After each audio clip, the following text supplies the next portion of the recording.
Depuis quelques semaines, c'est un nouveau visage qui a pris la tête du consulat général de France en Sarre. C'est Jérôme Spinoza, nommé par le président de la République Emmanuel Macron. Il succède donc à son prédécesseur Sébastien Girard. Alors d'où vient-il exactement? Quel est son parcours et surtout comment est-il impliqué dans les relations franco-allemandes? L'heure est aux présentations. Ce mois-ci, dans Grenzenlos, on se plonge au cœur de la diplomatie franco-allemande. Rencontre avec Jérôme Spinoza, le tout nouveau consul général de France en Sarre. L'occasion de comprendre comment marche exactement le travail d'un diplomate dans notre région transfrontalière. Son arrivée était attendue de pied ferme par de nombreux habitants de notre territoire, car plusieurs sujets d'actualité les préoccupent. Contrôle aux frontières, renouvellement des papiers d'identité, droits sociaux, soutien aux événements culturels. Des sujets et missions abordés avec le nouveau consul général. Puis en fin d'émission, retrouvez notre rubrique découverte. Nous partirons cette fois à la rencontre de Johannes Wagner, 79 ans. Il continue aujourd'hui à fabriquer des chaussures spéciales pour les enfants qui en ont besoin. Il nous fait partager sa passion et sa motivation dans son atelier à Rothalben, en Rhénanie-Palatinat.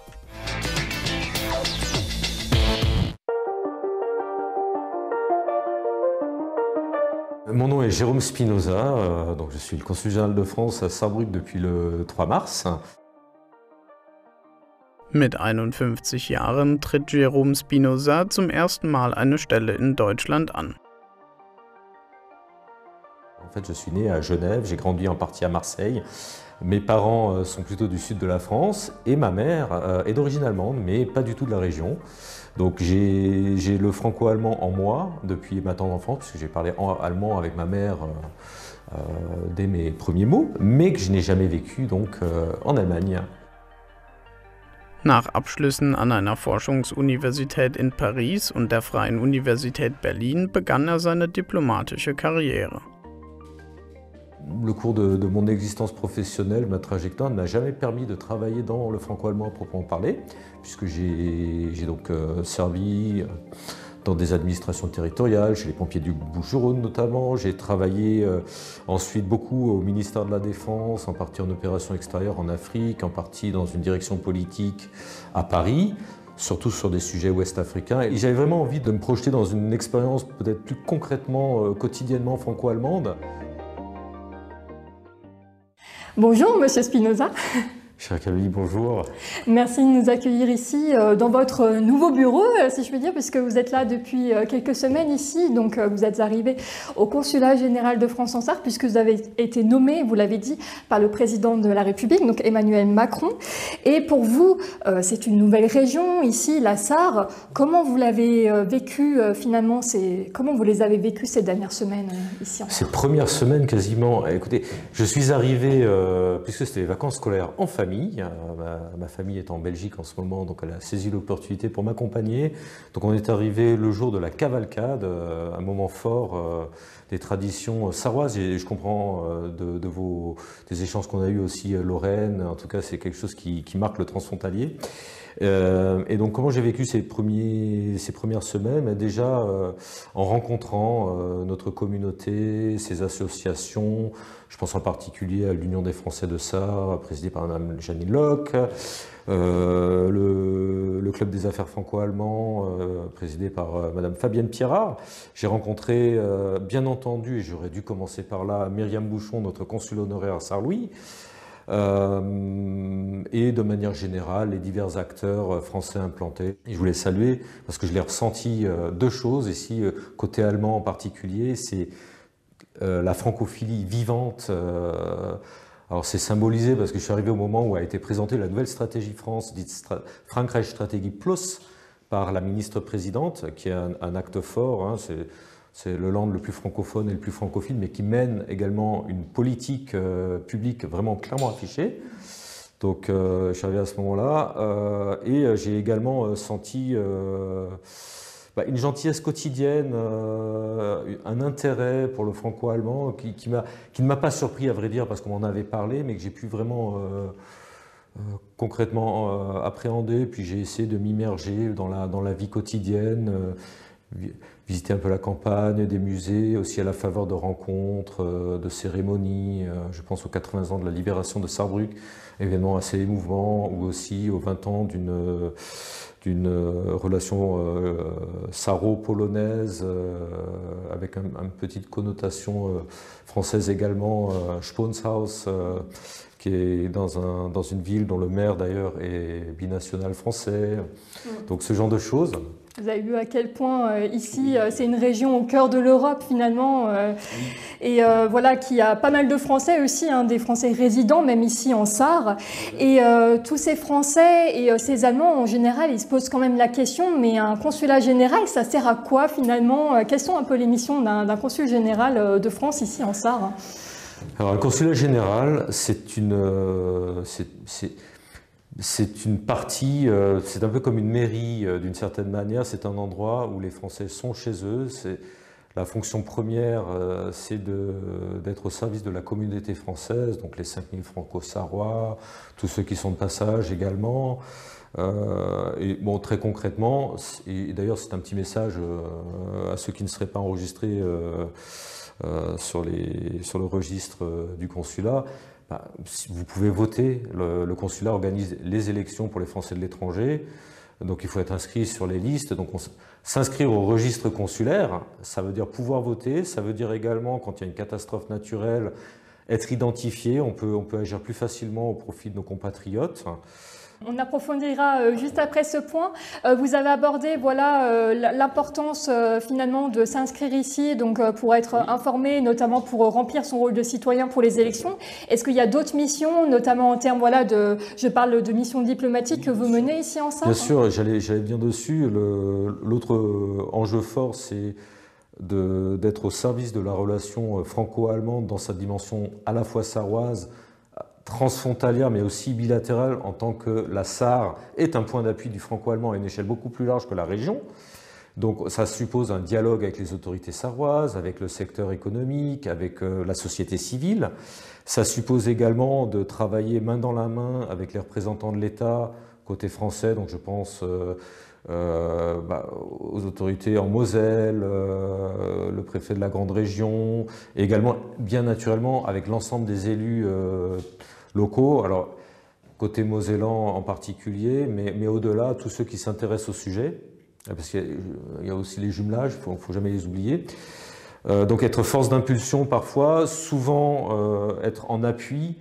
Ce sont souvent des dossiers qui sont marqués par des difficultés techniques qui peuvent un peu gripper ou en tout cas rendre compliqué une chose qui pourtant devrait être simple parce qu'il y a de la volonté politique. Le diable est souvent dans ce genre de détails. Donc essayer de conforter le travail d'un réseau d'acteurs français, allemands, sarrois et au-delà. Et puis, bon, il y a toute la dimension, je l'évoquais tout à l'heure, hein, c'est aussi au cœur de ma mission, hein, ça fait vraiment partie de mes attributions, d'être au service des instruments du franco-allemand au sens très large, dont certains sont basés ici. Alors il y a une fonction particulière, c'est le Haut Conseil culturel franco-allemand, dont je suis le secrétaire général. Du côté allemand, c'est Madame Doris Pack qui fait un excellent travail également, que je salue. Et on se réunira le 16 juin à Berlin. Et 6 mois après, ce sera à Paris. Donc on travaille sur des choses très concrètes, les droits d'auteur, l'identification des œuvres, la traçabilité des œuvres, les droits d'auteur dans les jeux vidéo, etc., etc.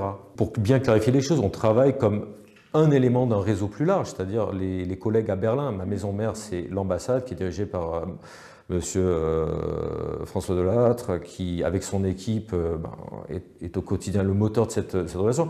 Mais au niveau de la Sarre, je mets en œuvre cette politique, ou en tout cas j'essaie de la faire mettre en œuvre, et je le fais en lien, par exemple, pour les affaires culturelles, avec le conseiller de coopération, pour les affaires économiques, avec le chef de la section économique, etc., etc. Donc on est aussi membre d'un corps plus large du réseau français en Allemagne, du réseau diplomatique français en Allemagne. D'accord. Donc le périmètre géographique, si j'ai bien compris, c'est surtout la Sarre, c'est ça? Ou ça va plus loin que... Ma circonscription, c'est la Sarre, avec cette dimension des instruments du franco-allemand qui sont basés en Sarre. D'accord. Et du transfrontalier, qui est a priori également une partie forte de cette mission. Et Monsieur Spinoza, ce poste de consulaire, il existe déjà depuis très longtemps ici en Sarre, hein? Tout à fait, tout à fait.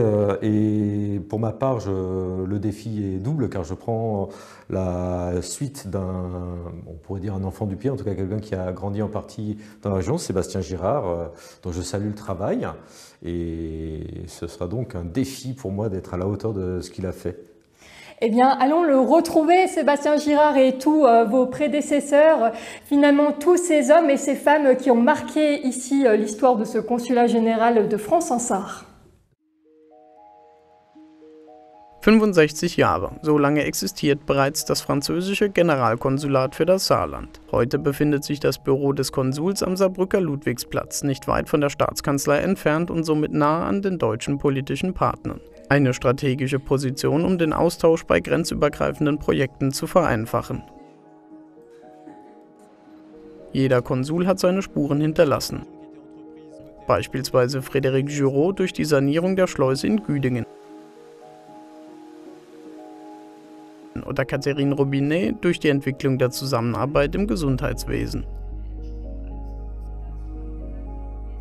Diese Arbeit stellt sich Sébastien Girard mitten in der Corona-Pandemie. Er übernahm in einem Monat Spannungen zwischen beiden Ländern. Nach der Pandemie galt es, die Bevölkerung wieder zusammenkommen zu lassen. Wie am 14. Juli, dem französischen Nationalfeiertag, der auch in Saarbrücken gefeiert wird und dessen Höhepunkt ein Fallschirmsprung über der Stadt war. Ein starkes Zeichen zur Erneuerung des Dialogs zwischen Deutschland und Frankreich.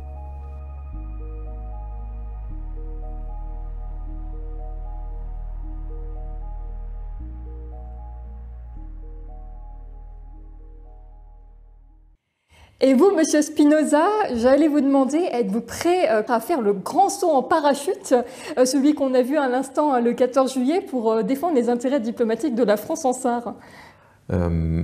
Écoutez, moi j'ai fait mon service militaire dans la Marine nationale, donc je vous propose plutôt de traverser la Sarre à la nage, avec des palmes ou sans palmes, mais je le ferai, promis, avant mon départ. On sent en tout cas voilà, votre dévouement pour mener à bien vos missions ici en Sarre en tant que consul général de France en Sarre. Ça tombe très bien.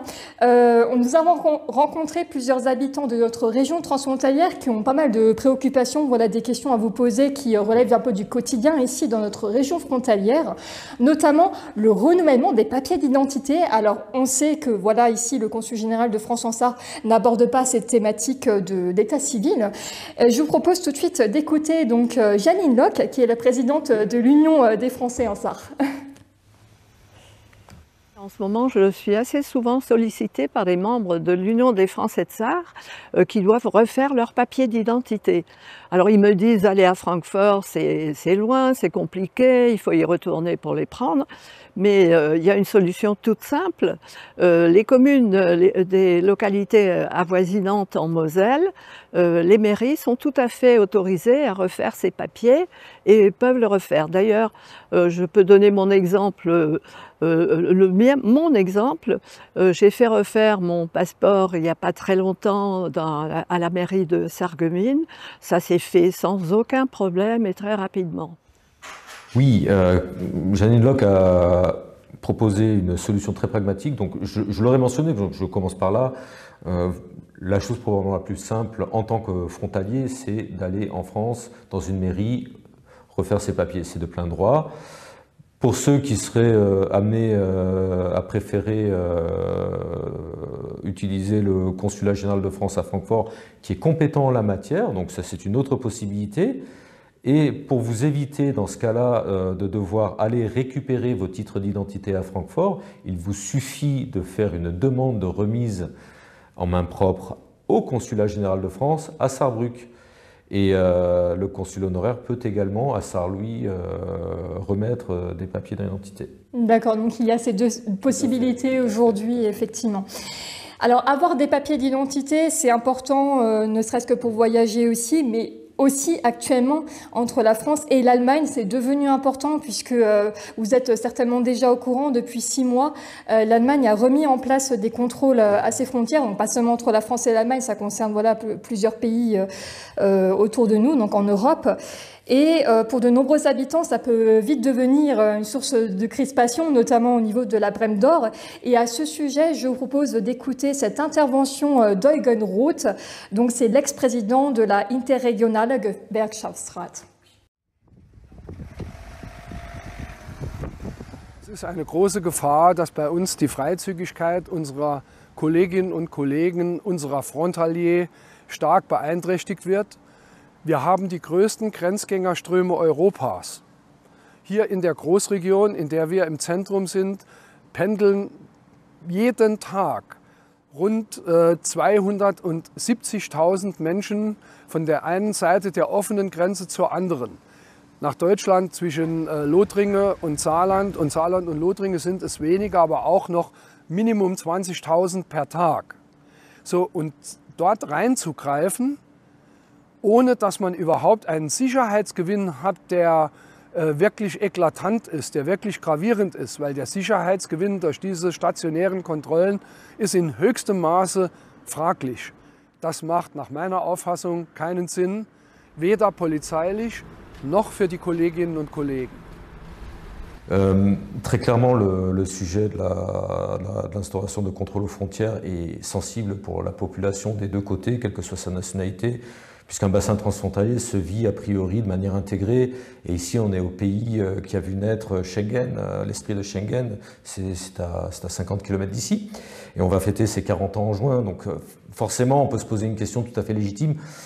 Je dois dire, cela étant, qu'on peut également considérer que ce qu'a vécu l'Allemagne dans sa chair récemment est particulièrement éprouvant et que donc les choix ne sont jamais faciles pour les hommes politiques dans ce contexte. Je crois qu'il faut également positiver le sujet en disant comment peut-on mieux connecter la région.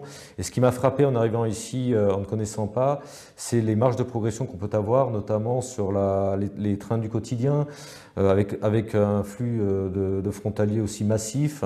Le fait que la ministre luxembourgeoise des Transports ait récemment échangé avec la ministre sarroise, son homologue, sur la création du barreau ferroviaire manquant, m'a particulièrement intéressé. Et je crois que la question, c'est comment tout cela peut bénéficier également à la Lorraine limitrophe, la Moselle.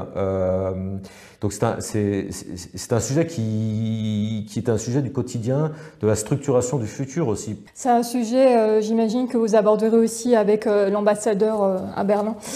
Mais je crois que c'est un sujet qu'on abordera également ici avec les autorités sarroises qui sont très impliquées, les autorités du Grand Est. Là, il y a beaucoup de choses qui ont déjà été planifiées, qui ont été en tout cas réfléchies.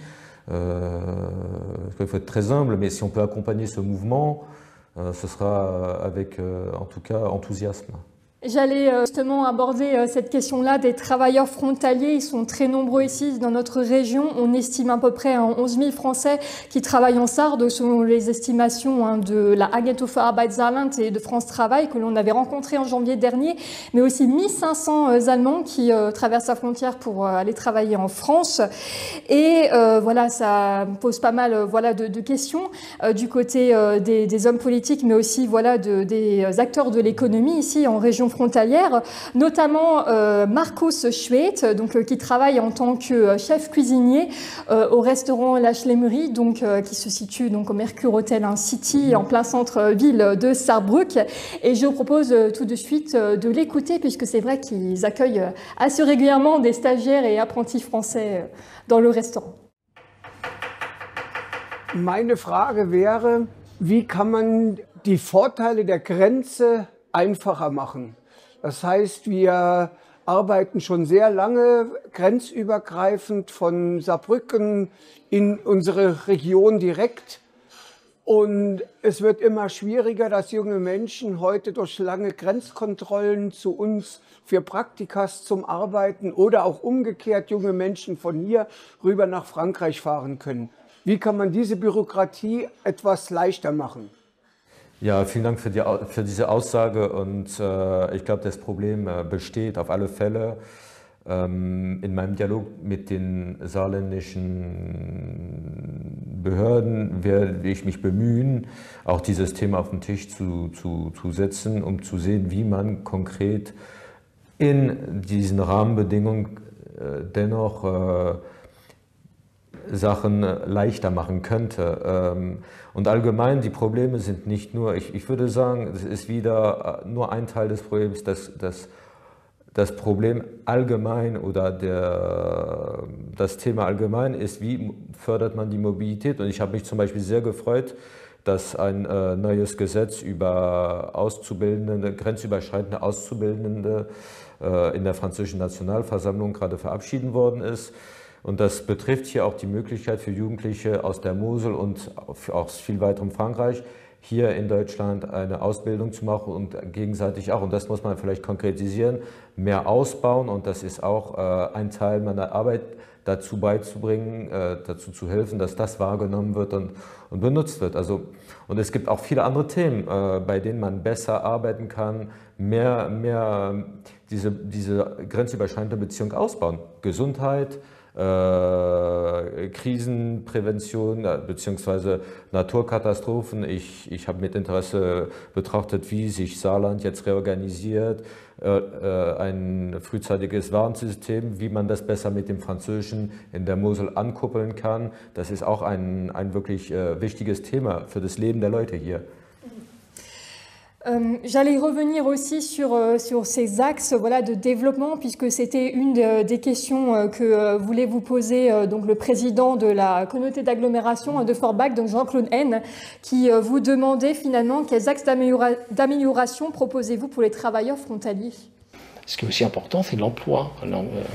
L'emploi frontalier, c'est quelque chose de très important pour notre économie. Hein. Donc là aussi, je pense qu'il a un rôle important à jouer. Et un rôle notamment pour l'implantation des entreprises françaises qui voudraient s'implanter en Sarre, ou l'inverse. Hein. C'est quelque chose de très important sur lequel je pense que le consul peut travailler et doit travailler et doit aider dans les deux sens. Alors, c'est une question éminemment sensible. On a bien conscience de tous les enjeux de reconversion et à plus forte raison dans un contexte international compliqué comme on le connaît à l'heure actuelle. Il y a diverses pistes et la Sarre et la France limitrophe se sont engagés notamment sur tout ce qui est nouvelles technologies. Alors côté sarrois, j'ai pu discuter avec l'incubateur The Bridge de l'Université de la Sarre sur l'intelligence artificielle qui est très motivé pour travailler en franco-allemand. Ça, c'est une des pistes du futur. On a toute une dimension également de patrimoine. La route du Ver, c'est des deux côtés de la frontière. Il faut peut-être plus interfacer tout ce patrimoine qui peut attirer des touristes et donc nourrir l'économie. Il y a aussi toute la route des aciéries. Velklingen, la Velklinger Hütte, c'est une aciérie classée au patrimoine mondial de l'UNESCO. De l'autre côté, on a de superbes musées, du côté notamment de Forbach et plus loin également. Tout ça, ça peut faire système, ça peut créer des emplois de service. En fait, c'est une réflexion permanente et j'espère pour l'accompagner à mon niveau. De sacrés défis en tout cas qui vous attendent ici en Sarre. J'aurai encore un dernier téléspectateur de notre émission qui souhaiterait vous poser une question. Cette fois-ci c'est sur la culture. C'est vraiment important pour nous ici dans la région d'avoir des événements culturels, que ça soit voilà, le festival de la chanson par exemple, franco-allemand qui situe à Sulzbach, donc le Sulzbacher Salzmühle. Et on a son créateur, donc Wolfgang Winkler, qui voudrait vous poser une question encore d'ordre culturel. Si vous voulez bien.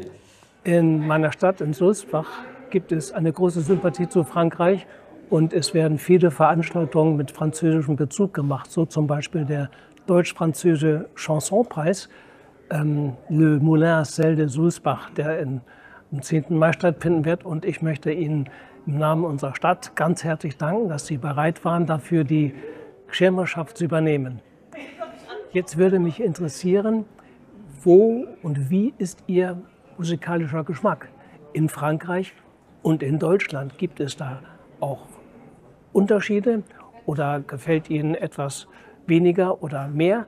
Das würde mich sehr interessieren.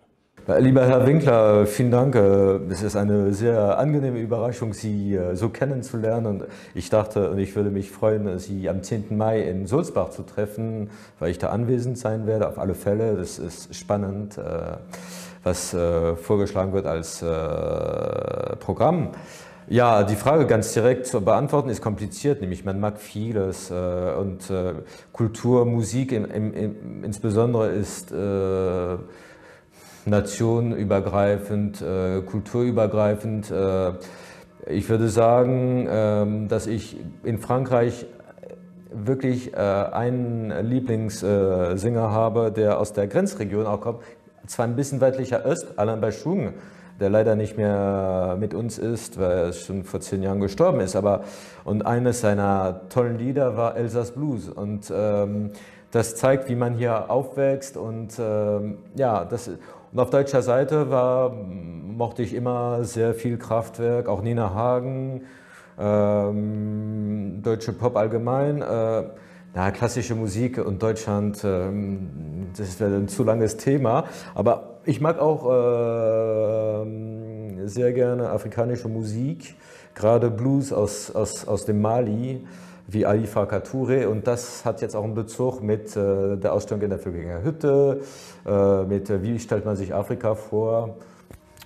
Ja, ich könnte Stunden darüber sprechen, aber das machen wir wahrscheinlich zusammen, wenn ich das privilège habe, bei Ihnen zu sein in Sulzbach. Donc si je comprends bien, on pourra compter sur votre soutien donc, pour les événements culturels prochains franco-allemands. Oui, tout à fait. Et je salue le travail du festival Perspective, du festival Loustic, aussi du prix franco-allemand de la jeunesse. Et au-delà de toutes les manifestations, là, il y a le festival Jacques Demy au cinéma Artenhalb qui va commencer grâce à l'Institut d'études françaises. Et j'en profite pour saluer Jonas Hock pour son travail admirable. Donc je crois, si ma mémoire est bonne, le 7 mai que ça commence. Je tâcherai d'être présent également. Il y a quelques projections, le 7, le 15 mai notamment. Enfin bon, vous pouvez trouver tout ça sur le site. Voilà. En tout cas, je profite de cette émission pour vous souhaiter la bienvenue, si je puis dire, ici dans notre région transfrontalière, puisque voilà, c'est une nouvelle région pour vous. J'ai bien compris que vous avez un fort dévouement, voilà, pour vos nouvelles missions ici de consul général de France en Sarre.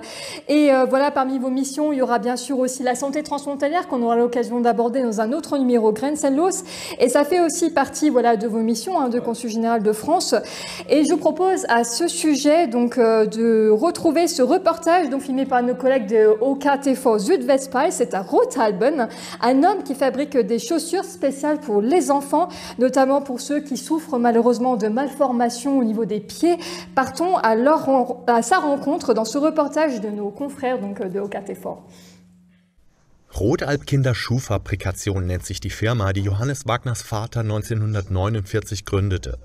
1969 stieg Johannes mit ein und übernahm die Schuhfabrik gemeinsam mit seinem Bruder letztlich 1973. Er war dabei jedoch stets eher der Kaufmann des Unternehmens. Erst als der Bruder 2004 ausschied, hat Johannes Wagner alleine weitergemacht und sich in wenigen Monaten alle handwerklichen Schritte selbst beigebracht. Zur Hochzeit der Fabrik waren hier 25 Leute beschäftigt.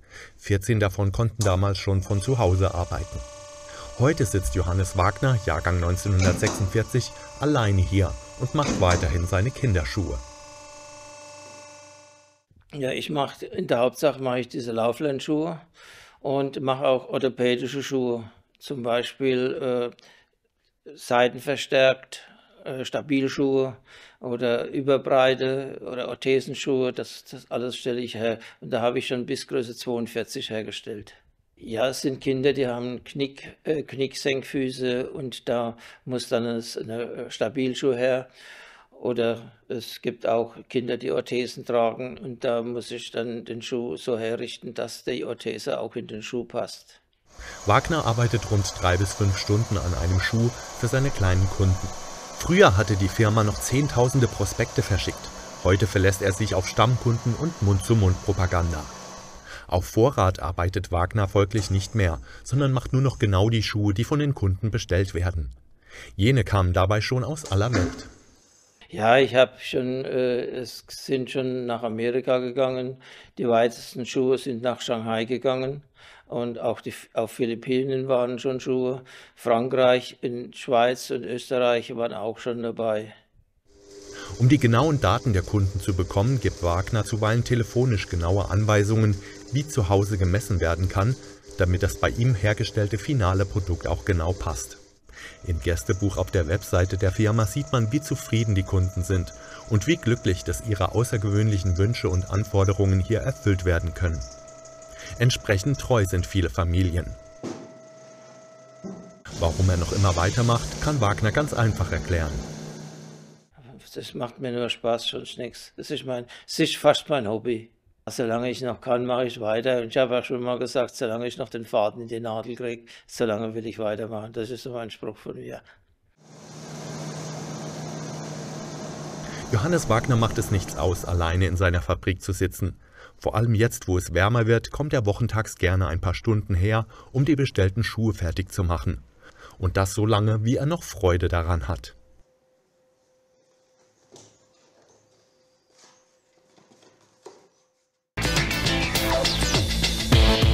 Alors bien sûr, on continuera à suivre l'actualité de Jérôme Spinoza, le nouveau consul général de France ici en Sarre, pour savoir comment tous ces dossiers transfrontaliers avancent finalement. Merci à tous de nous avoir suivis dans cette émission Grenzenlos. Je vous donne rendez-vous dès le mois prochain pour un nouvel épisode sur une nouvelle thématique. Et en attendant, je vous dis tschüss und bis zum nächsten Mal.